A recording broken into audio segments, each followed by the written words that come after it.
sont nombreuses à avoir des pensées du genre. Elles sont nombreuses à véhiculer, à transmettre des idées selon lesquelles le mariage n'est pas une nécessité de nos jours. Elles disent que le mariage ne doit pas être un projet pour une femme.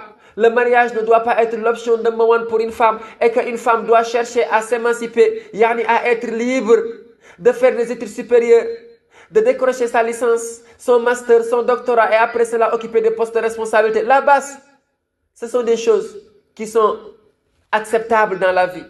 On comprend la situation actuelle, mais cela ne doit pas être une raison pour exclure le mariage dans la vie d'une jeune fille. Mais cela ne doit pas être une raison pour retarder même le mariage dans la vie d'une jeune fille. Et je le dis, Allah le Tout-Puissant, c'est lui qui nous a créés. Et Allah nous rappelle dans le Saint-Coran, où il nous dit وَمِنْ آيَاتِهِ أَنَّ خَلَقَ لَكُم مِّنْ أَنفُسِكُمْ أَزْوَاجًا لِتَسْكُنُوا إِلَيْهَا وَجَعَلَ بَيْنَكُمْ مَوَدَّةً وَرَحْمَةً إِنَّ فِي ذَلِكَ لَآيَةً لِقَوْمٍ يَتَفَكَّرُونَ. Allah le Tout-Puissant nous rappelle dans ce verset que parmi ces signes, de l'Antiquité jusqu'alors, c'est lui qui nous a créés. Et il nous a créés en couple. Il a créé pour les hommes des épouses.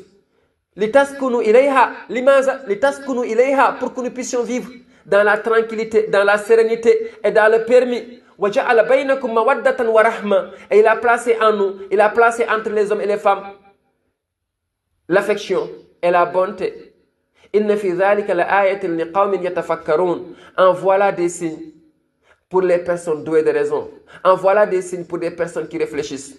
Et je le dis aujourd'hui, avec ces mouvements féministes qui veulent prendre le contre-pied, qui veulent prendre le chemin opposé, en disant, en affirmant, en défendant que le mariage ne doit pas être une nécessité pour une femme.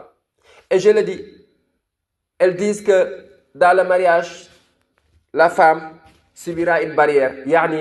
Elle va enfanter, elle va engendrer, elle va allaiter, elle va changer les couches, et tout cela constitue une barrière pour aller de l'avant, pour une femme.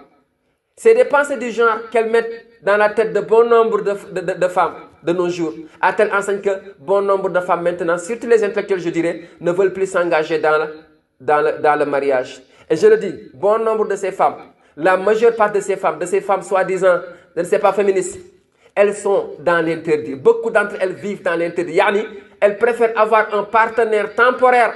Elles préfèrent passer de bons moments avec quelqu'un et sans limiter. Pas de contrat de mariage, pas de pacte de mariage, pas de témoin, pas de mosquée, rien. Mais une fois qu'elles sentent ce qu'elles sentent, on est des personnes avec des pulsions, des tentations.